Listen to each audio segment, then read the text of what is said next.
వినండి. What you visualize that you conceptualise.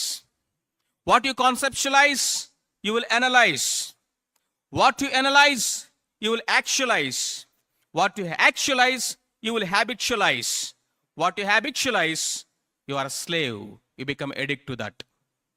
నువ్వు ఏది చూస్తావో దాని విషయంలో జాగ్రత్త.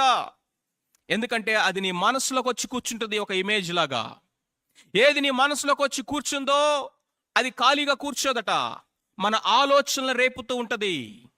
ఏదైతే నీ ఆలోచనలు రేపుతూ ఉందో అది జాగ్రత్త. ఎందుకో తెలుసా? ఆచరణ ఎలా చేయాలో నీకు పద్ధతులు అవకాశాలు చూపిస్తూ ఉంటదంట అది. ఆ ఆచరణలోకి నిన్ను పురికొల్పడానికి lot of ways and meanses నీ కళ్ళ ముందుకు తీసుకొస్తా ఉంటది. Come on, this is a chance. Come on, this is the time. Come on, this is opportunity. ఇంట్లో ఎవరు లేరు, లేకపోతే మమ్మీ డాడీ లేరు, లేకపోతే ఒంటరిగా ఉన్నావు. Come on, do it, do it, do it అని it will bring many many opportunities. Analysation.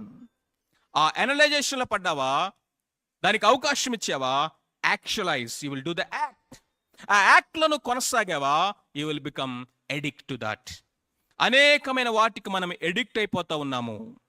ఈ దినాల్లో మనం చూసినట్లయితే మన జీవితాలను శాసించేటటువంటి ఒక చిన్న వస్తువు ఏంటో తెలుసా?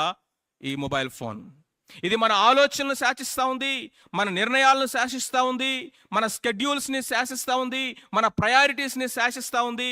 మన యొక్క ఆలోచన విధానాలతో పాటు మన ప్రవర్తన, మన క్యారెక్టర్ను కూడా ఈరోజు ఇది రాస్తూ ఉంది, ధర్మశాస్త్రం రాసినట్లుగా. అకార్డింగ్ టు దిస్ మన జీవితాలు మొత్తం ప్రోగ్రామ్ అవుతున్నాయి. According to the small device మన ప్రవర్తన అంతా కూడా